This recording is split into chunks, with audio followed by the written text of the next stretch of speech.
God bless the United States Navy.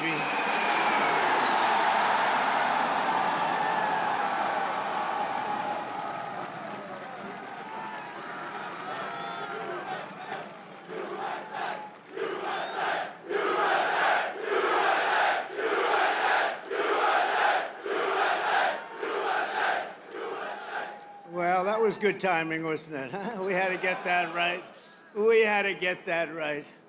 But they always get it right. I was just given a display with a wonderful First Lady, the likes of which I think few people have ever seen before. We were a few minutes away, and the display of strength was absolutely incredible. We appreciate it. Thank you, Navy. Thank you very much.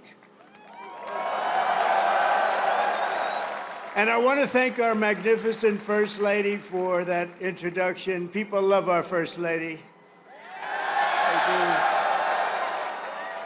And let me say to all of the incredible sailors on this pier, it's great to be with the fleet, the fleet.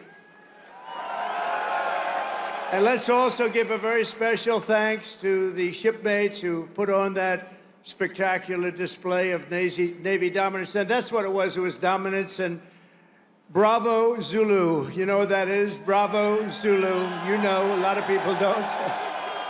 That it's a true honor to be here with the thousands of our nation's finest sailors at the largest naval facility in the entire world. It's the largest, and I would say more importantly, it's the best, okay? It's both the Norfolk Naval Base. Thank you very much.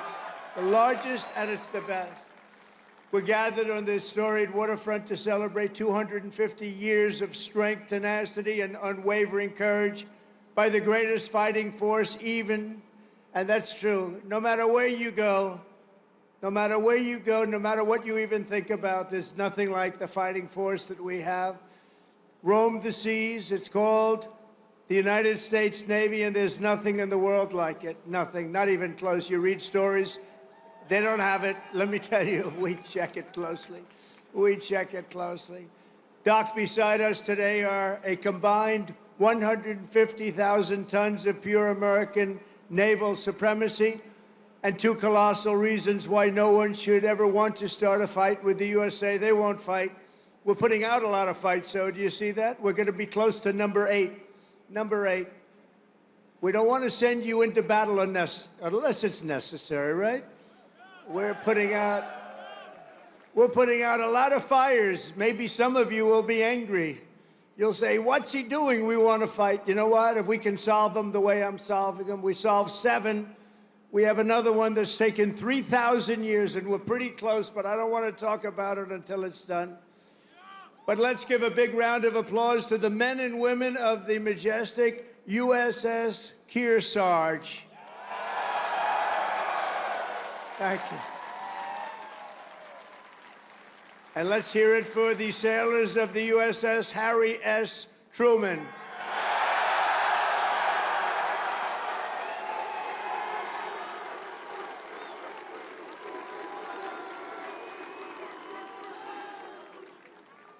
Those who call this carrier home live by a motto that captures the spirit of America's Navy. It's very simple. The words, give 'em hell, and we do give 'em hell.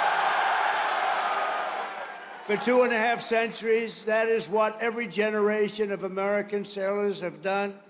You've conquered raging oceans and braved ferocious storms to vanquish America's enemies on the high seas and distant shores.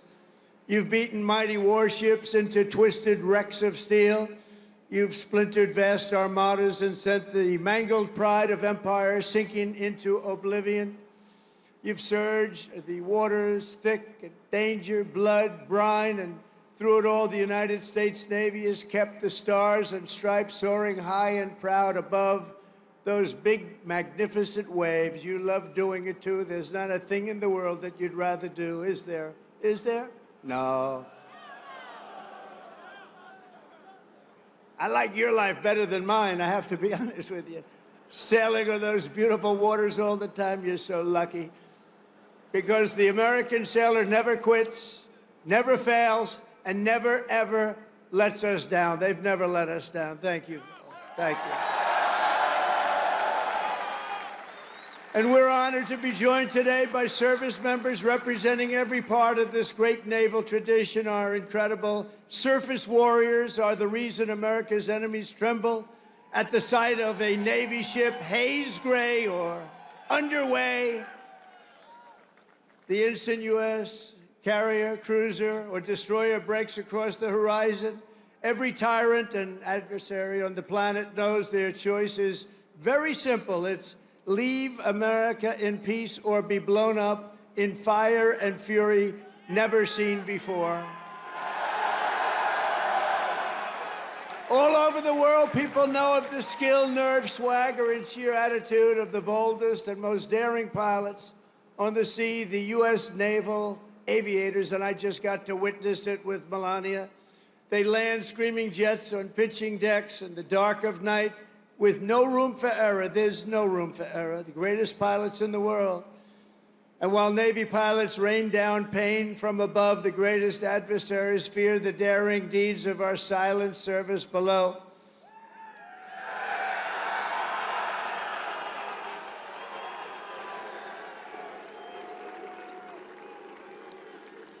They prowl and strike from crushing depths, unseen, undetected, and unstoppable.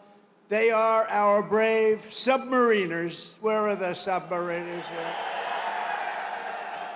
And they are brave. The most lethal weapon in the world, I will tell you, nobody knows where it is and what it carries. There's nothing that carries weaponry like that. And we're 25 years ahead of any other country when it comes to submarines. Nobody's even close.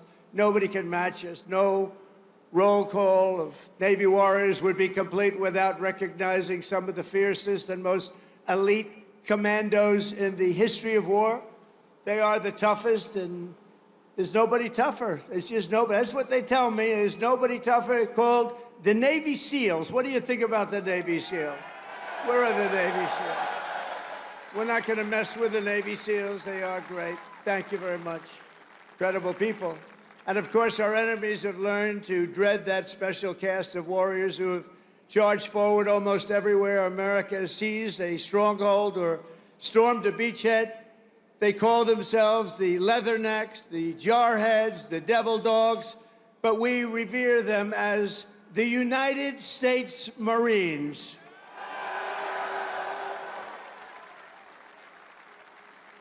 Incredible people. Incredible people. With us today are some of those who have led these exceptional men and women. They've led them like nobody else. And I'll tell you, a person I'm very, very proud of, he has stepped up and he's hitting home run after home run. They love him. I want to introduce again a man who's just exceptional. I'm so happy with this choice. Secretary of War, Pete Hegseth. Thank you, Pete. Doing a job. I said, Pete, what do you think? You know, we used to call it Secretary of War, the Department of War, the War Department. Now we call it Defense. And I don't know, would you ever want to, you know, we won World War I. We won World War II. We won everything in between. We won everything before. And all of a sudden, they decide to change the name. They went woke then, too, you know. Woke is a long-term word. I said, what do you think about changing it to the Department of War? He said, I love it, sir. And that was about the end of it, right? That was the end of it. Thank you, Pete. Great job. He's a great leader.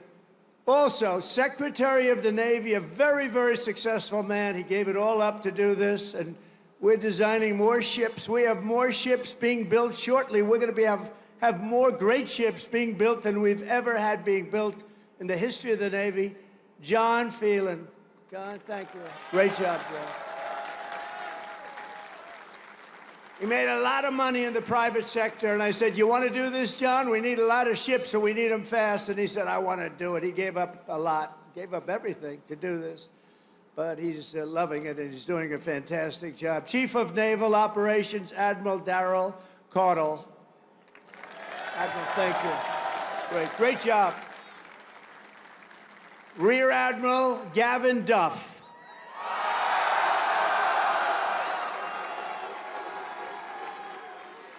And along with so many different people here, they could introduce them all day long. I don't want to do that because we got to get to business, talking a little bit about war and peace.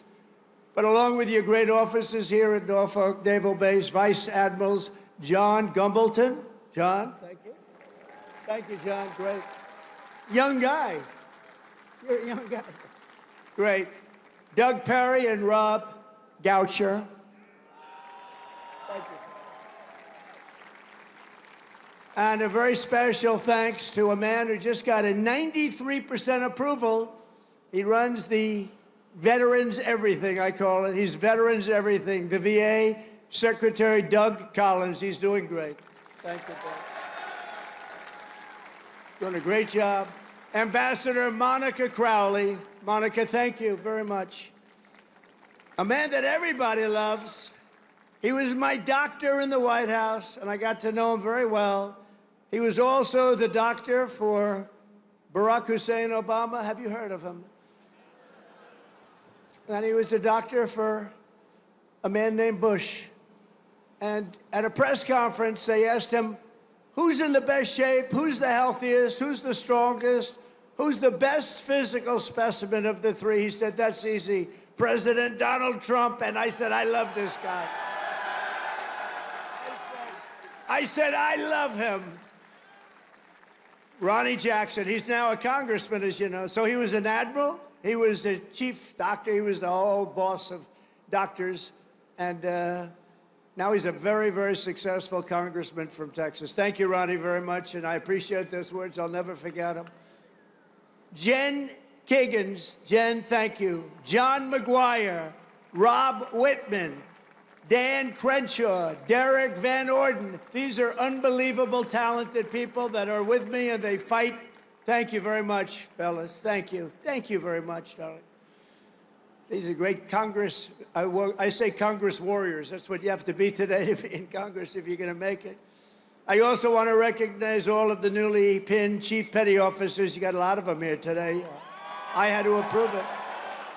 Who recently earned their anchors and now bear their venerable title, Navy Chief. Navy Chief. Thank you, Navy Chiefs. Let's also express the gratitude of our entire nation to every Navy veteran who has come out to honor this big anniversary. We see so many veterans. I saw backstage, I was shaking hands with veterans all over the place. And they are great. And they're respected and they're loved. Thank you very much. Stand up if you'd like. Thank you very much.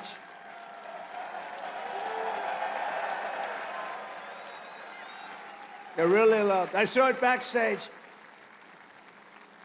I saw so many veterans, and my hand will never be the same. Thank you very much. A great honor. And a very special thanks to the countless Navy families who support our sailors with such love and devotion.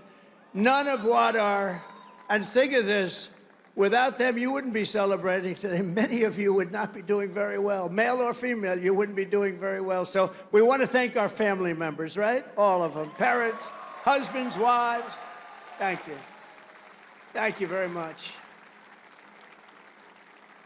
From the American Revolution until today, the story of the U.S. Navy is a tale of loyalty, sacrifice, and commitment stretching back 250 years. So we're celebrating 250. I almost thought I wouldn't get to do that because I was president in 2016, and then they rigged the election on me.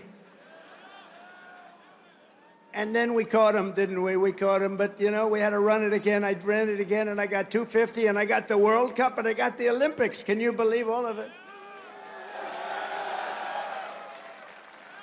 In my first term, I was the one that got the Olympics. I was the one that got the World Cup. And I said, you know, the sad part is, maybe I'll go, maybe I won't even be invited because it won't be during my term. I would say, if we're a Democrat, I might not be invited. They don't love me exactly too much. And then when this happened, now all of a sudden they got all three. But you know what's the most important? 250 years is the most important, above World Cup, above Olympic. But we got them all coming.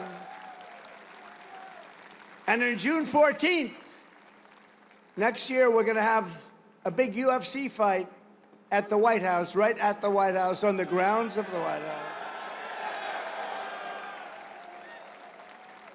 When the Continental Congress formed a fleet of just 2 ships in October 1775, many scoffed at their chances against the most powerful empire on earth. That was the most powerful ever, relatively speaking. We had 2 ships. We had nothing other, but we had great heart. They didn't know the audacity and the grit of the American sailor. They had no idea the war for independence gave us some of the greatest American heroes of all time, including the father of the U.S. Navy, Captain John Paul Jones. You know that. When a far stronger British ship demanded his surrender, Jones yelled back that timeless battle cry right now: "I have not yet begun to fight." Don't ask me for that. Think of that. I could just see it. He's a wise guy. He's asking, I haven't even begun to fight, and he knocked the hell out of him. In the War of 1812, Captain James Lawrence shouted his final words to his crew as blood streamed down from his mortal wounds. "Fight her till she sinks," he yelled. "Don't give up the ship. Don't give up the ship." These are all incredible, very, very famous statements now, with years and time, very famous. Don't give up the ship. I say it all the time. You're a little behind. I say, don't give up the ship, and we win. We all know how to win. Today, that eternal creed is written into the hearts of every sailor in the fleet.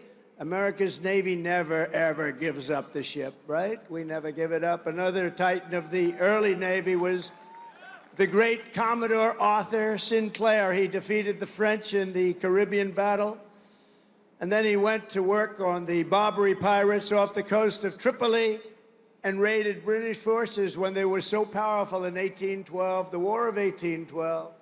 He raided them. He was knocking them out one by one. Everyone said, where does this guy come from?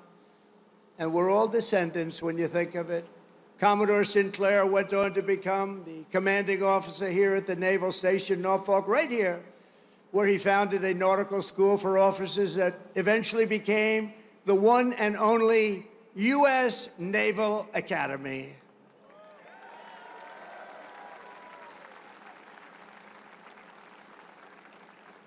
And I'm going to be at your Army-Navy game this year. Who am I going to root for, huh? You may be surprised. It's going to be great. We're going to be here. Generations of the Commodore's descendants have forged their own towering legacies of service in the Navy, and we're joined today by his 5th great-grandson, Commander Link Mustin. Where is Mustin? Commander Mustin, where are you? He's here. Wow, look at this handsome guy. That's good genetics, right? He's got good genes. Thank you very much. Commander, thank you for continuing a family tradition that has endured for 2.5 centuries. Can you believe that, huh? I wonder if they were as good-looking as you. I doubt it. You just got better with age, right? Congratulations. Is that young man your boy? Wow. He beats you. They beat you. That's what we want to see. Over the generations, our Navy sailors raised Old Glory above the streets of Veracruz, sent the Spanish fleet to its watery grave in Manila Bay, and buried the vicious German wolfpacks at the bottom of the sea. Those were vicious, vicious wolfpacks. They were brutal. They were hitting us hard, and then we came up with the answer, didn't we? We came up with the way to knock them out, and we were knocking them out so fast they didn't know what to do. It was really the end once we discovered the secret through some brilliant minds. A lot of them are descendants of the people here right now. In every era of conflict, the Navy has never failed to hunt, kill, and to win. Never failed. Never failed. In World War II, Admiral Bull Halsey's motto, hit hard, hit fast, hit often, and that is exactly what the sailors do. One of those warriors was Submarine Commander Eugene Fluke, who sent more Japanese tonnage to the ocean floor than any other man in history. I don't like to talk about it too much now. You know, they've been a nice ally, but anybody from Japan here right now? We'll get off the subject immediately. But think of it, sent more tonnage to the bottom of the sea, one after one.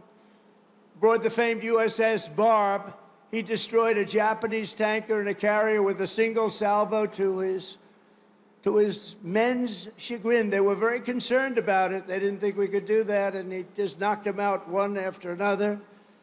And again, torpedoes were flying, but His greatest feat came when he spotted 30 enemy ships at port off the coast of China. You know that, a very famous story. Commander Fluke ordered his men to their battle station, slipped into the harbor, and sank 6 vessels at one time before taking off into the beautiful, wild blue ocean. He received 4 Navy Crosses, the Legion of Merit, and the Congressional Medal of Honor. That was a brave guy. In recognition of the incredible achievements of the USS Barb under his command, this December we will lay the keel of a brand new Virginia-class submarine bearing that same legendary name, and his grandson, Tom, will be there to pick it up. Tom is with us today, and I want to thank you for keeping that great legacy around. Where is Tom? Oh, look, stand up, Tom. Great. Good, Tom. Thank you. That's good. That's good genes too, Tom, isn't it? That's good stuff. Thank you very much, both, for being here. From Midway to the Coral Sea to Leyte Gulf, American sailors fought the most epic naval battles in history. And at Normandy, the Navy led the greatest armada ever formed to deliver the single largest invasion force the world has ever seen. One of the sailors who did it was Felix Maurizio, who enlisted at age 18 and trained right here in Norfolk, trained right here. On D-Day, June 6, 1944, Felix manned an amphibious landing craft that did 6 harrowing runs to Omaha Beach. You all know about it. These are all famous fights. He delivered hundreds of American troops into the battle, including his brother Sal. Felix lost so many of his friends that day, but he kept fighting. He kept going out there, getting more soldiers, getting more of everything. He just kept coming. They couldn't stop him, and went on to serve in the Pacific under the great Admiral Nimitz. In February 1945, he spent his 21st birthday landing Marines on the blood-soaked sands of Iwo Jima, one of the bloodiest, toughest battles ever. Historic battle. 6 months later, he was aboard the USS Talladega in Tokyo Bay.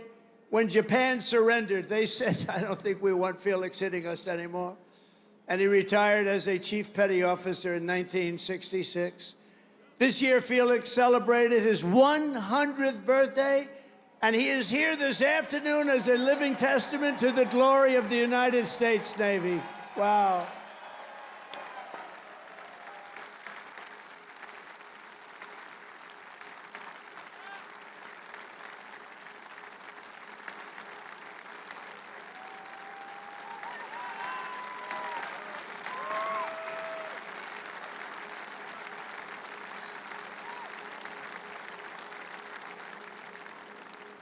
That's great.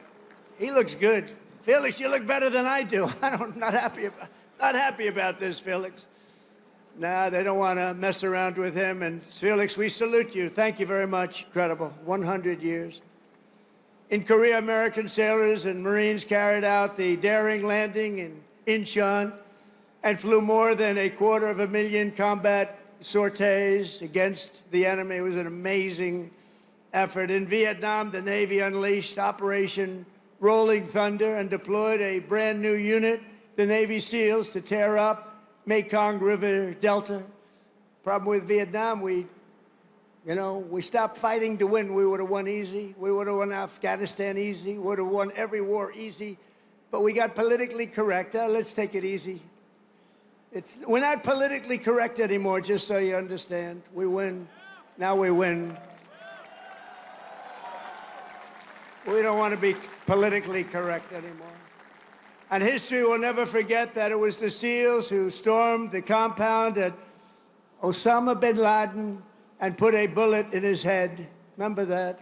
And please remember, I wrote about Osama bin Laden exactly 1 year ago, 1 year before he blew up the World Trade Center. And I said, you got to watch Osama bin Laden.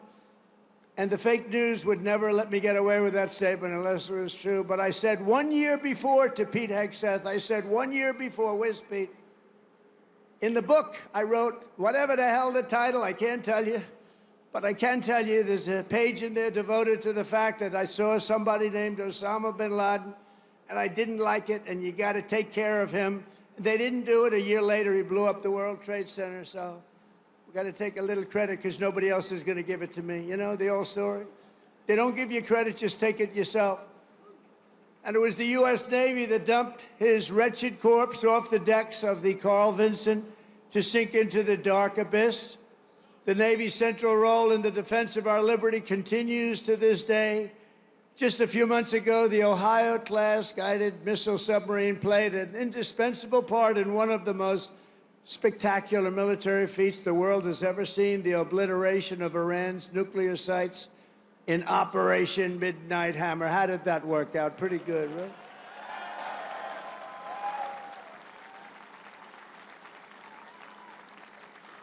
And we shot 30 Tomahawks, you know that. On top of, after the B-2, how about that? The B-2s, what they did, those beautiful flying wings, what they did, they hit every single target they hit. And just in case we shot 30 Tomahawks out of a submarine, every one of them hit too. So I would say Iran was not particularly thrilled. They were going to have a nuclear weapon within a month. And now they can start the operation all over again, but I hope they don't, because we'll have to take care of that too if they do. I let them know that you want to do that, it's fine, but we're going to take care of that, and we're not going to wait so long. It should have been done long before I came along. You know that I had the pilots of the B-2s in my office, the famous Oval Office. I had them in the B-2s. They came in to the White House, and we talked about it. They said, you know, sir, for 22 years, our predecessors and us trained for that hit. For 22 years, they were training to take out the nuclear potential of Iran. He said, but it was only when you came along that we did it. And they were so happy that they did it. But they've been training for that hit for 22 years, but no president wanted to do it. They would have had a nuclear weapon within a month, probably within a month or shortly thereafter. And speaking to them would have been much more difficult. In recent weeks, the Navy has supported our mission to blow the cartel terrorists the hell out of the water. You see that?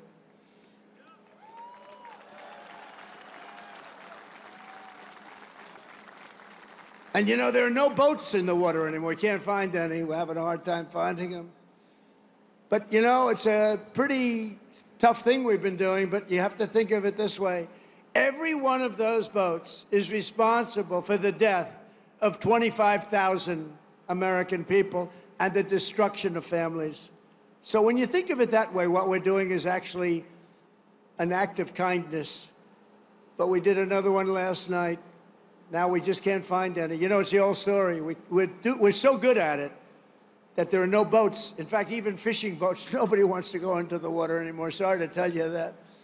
But it's, we're stopping drugs coming into America, if that's okay. We're stopping drugs at a level that nobody's ever seen before. Last year, we lost, I believe, 300,000 people. And that's not talking about the destruction to families. Every one of us knows families that have been destroyed because the son, daughter, even mothers and fathers are destroyed by the fentanyl pouring in and drugs pouring in. Well, they're not coming in by sea anymore, so now we'll have to start looking about the land, because they'll be forced to go by land. And let me tell you right now, that's not going to work out well for them either.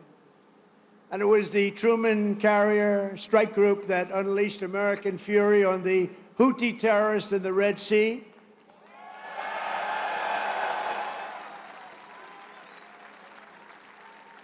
And as you know, they settled. But they settled because they made the statement to us, we've never been hit like that ever before.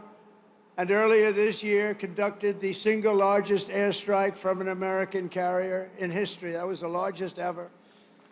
I want to express my personal thanks to every single sailor who contributed to these phenomenal victories. We only know victory. We're only going to know victory. We don't want to know the other word. We want to know victory. We're going to have great victories in the years to come. Well, at least for almost 3.5 years, we're going to have great victories. I want to thank a group of women from North Carolina. Look at these great. Will you stand up, please?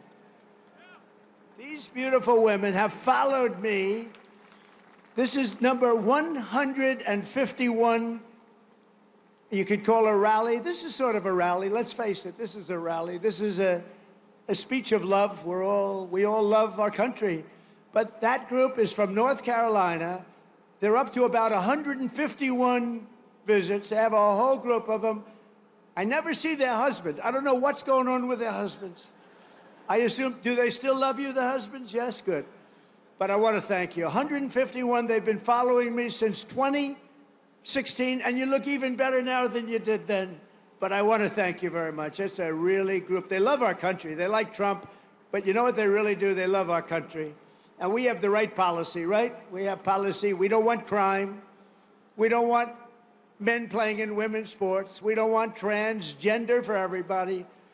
We don't want to have open borders where millions of people come into our country from jails, from prisons, from mental institutions and insane asylums, drug dealers, murderers. 11,788 murderers were allowed to come into our country. A lot of them are gone. And by the way, Washington, D.C. is a safe place right now. It went from one of the most dangerous cities in our country, can you believe that, to probably the safest, among the safest in our country. Nobody's being hit anymore. It's very safe, and I want to thank you. A lot of the people here have helped. A lot of the people in the audience are people that have straightened them out. It took 12 days, think of that. Now we're in Memphis. We're doing the same thing in Memphis, and we're going to Chicago. You know, we have a governor that thinks it's wonderful when 50 people in a short period of time were murdered in Chicago. Over 200 people were hit.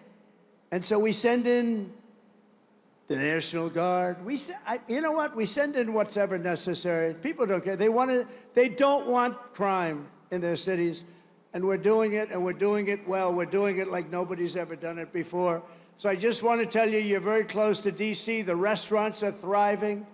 The restaurants were dying. They were closing one after another. Now they're thriving. They're opening up beautiful new restaurants. Washington, D.C. is safe. And I even went there and had dinner the other night. And I stood right smack in the middle of the street. Secret Service was thrilled. And I gave a news conference. It's a safe place now. Washington, D.C., it's always going to be. Our nation's capital is always going to be safe. We're never going to let that happen again, what happened there. One of the most beautiful places. We're doing a big beautification program. It'll take me very little, very short. But we're doing a beautification program to go along with the security and safety. We're getting rid of the graffiti, the potholes, the broken medians between roads. We're doing a real job, and you'd be proud of it. I think everybody here is proud of it, frankly. That's our nation's capital, and that has to be clean, beautiful, and safe. The U.S. Navy always stands for America. As your commander-in-chief, I will always stand for you. I promise you that. You know that. That's why you voted for me in numbers that nobody's ever seen before. And I want you to know that despite the current Democrat-induced shutdown, we will get our service members every last penny. Don't worry about it. Don't worry about it. Don't worry about it. Do not worry about it. It's all coming. It's coming. And even more because I'm supporting the across-the-board pay raises for every sailor and service member of the United States Armed Forces. But we have to take care of this little gnat that's on our shoulder called the Democrats. They want to give all of our money to illegal aliens that pour into the country. And, you know, I have a bigger heart than they do. But the problem is when you do that, they come in by the millions. Everybody wants that, so you can't do it. But I've also pledged the largest ever investment in our military's history. We're spending over $1 trillion. We've never had anything like that before. $1 trillion on our military, and that includes, along with your Secretary of the Navy and Pete Hegseth, we're going to be building lots of ships and doing a lot of things that you haven't seen happen for 35 years. We'll soon revitalize our once great shipyards with hundreds of billions of dollars in new investments and people coming from all around the world, and they're going to build ships in America. We want them built in America. And as I told our generals and admirals last Tuesday, we are getting wokeness the hell out of our military. It's gone. It's really gone. I don't know that it was ever really here. I think some of the top people had it. I knew a few of them that they were major losers. But they were losers. Unlike our great general, the chairman of the Joint Chiefs of Staff, who may be here, Dan Raisin Cane. You know Raisin Cane? When I heard his name, I said, that's the guy I'm looking for. But he's been an amazing warrior, and, you know, he was the one headed up the attack on Iran. and everything he's touched has turned out great. He knocked out ISIS. So I was told it would take 4 to 5 years to beat ISIS. When he came on board, he did it in 4 weeks. We knocked him out in 4 weeks. 100% of the ISIS caliphate. Is Dan Kane here? He is, you know why? Because he's working. That's the one thing. We don't have to worry about him. But he is a fantastic man. That's the man I wanted right from the beginning. I said, if I ever do this again and if I could get lucky enough to win, because we have a base like nobody in history has had, I said, I'm going to pick Raising Kane as the chairman.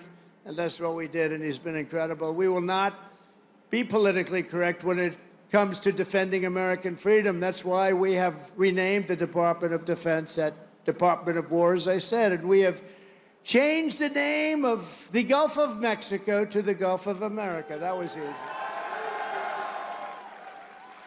That was an easy one. You know, for years I've looked at it, and I added it up, and I figured we have 92% of the frontage. I say, how come we call it the Gulf of Mexico? I mean, I wouldn't say that Mexico is thrilled with me, but what are you going to do? It's the Gulf of America, and I love it now. I was watching the other night a report, and they said very routinely, in the Gulf of America, this is the, you know, they just went on to talk about it. They didn't do it with a smirk or a smile. They didn't say, in the Gulf of America. No, it's called the Gulf of America now, and nobody's playing games with it. We got sued by the Associated Press, and they lost. In fact, the judge was so good, he said, he's calling it the Gulf of America. He's got all the approvals. You have to do that, too, to the very liberal Associated Press. They got thrown out of court. In fact, they're almost not allowed to cover me anymore because of that. It was a big hit. So I'm very proud of that. Under our leadership, the spirit of the American forces is soaring like it has never soared before. I think right now we have more spirit than we've ever had before. After years of recruiting shortages, we couldn't get guys or gals to become sailors. 1 year ago, they didn't want to be a sailor. Although I must say, once I said we're going to run, a lot of people, it made it better. But let's go back 2 years, and it was even worse. Because there was no hope.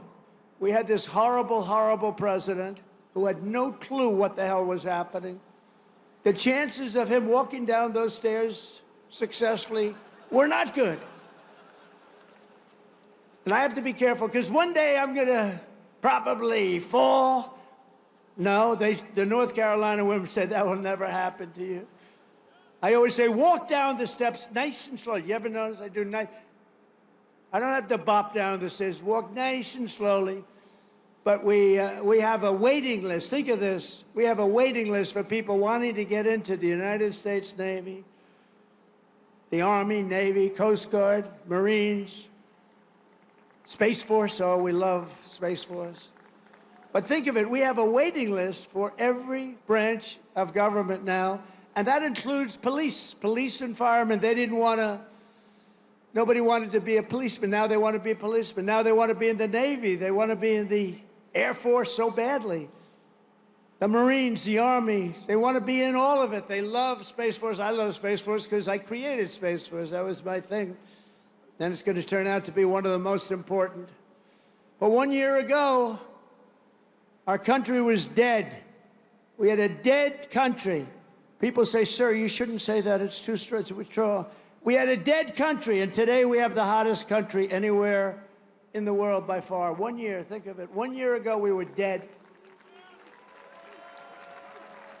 The king of Saudi Arabia said to me, President, 1 year ago, we thought we lost America. We thought it was a dead country, and now you have the hottest country anywhere in the world. He said that.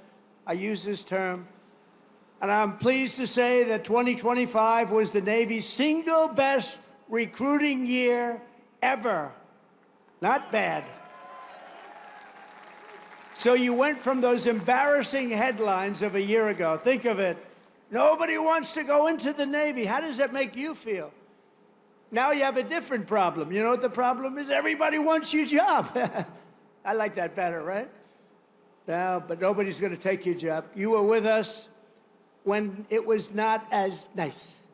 It wasn't as nice. Those are the people I like the best, too.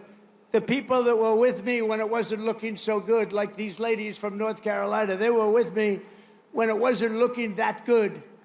A lot of fake scandals were created, all fake. One of those eager new recruits is 18-year-old Aiden Rollins, a recruit like I'm so proud of. Aiden's father was a sailor, his grandfather was a sailor, and after 4 years of Navy ROTC, it is Aiden's turn to carry on that tradition. When he enlisted in April, his father, Daniel, a Navy veteran, was so inspired that he decided to re-enlist too. Wow. I'm delighted to say that father and son are here with us today representing the future of this great fleet. Please, Aiden and your father, please stand up. Wow.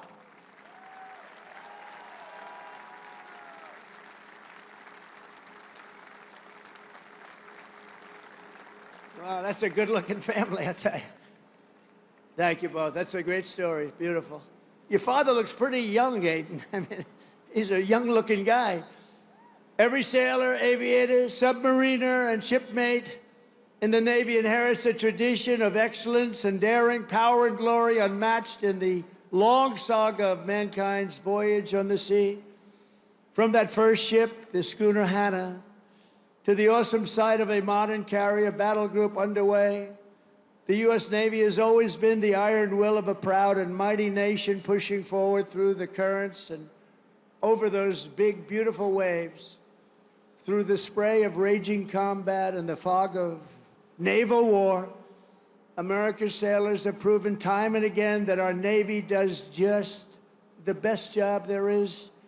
Anything having to do with sailing the oceans, there's nobody to compete.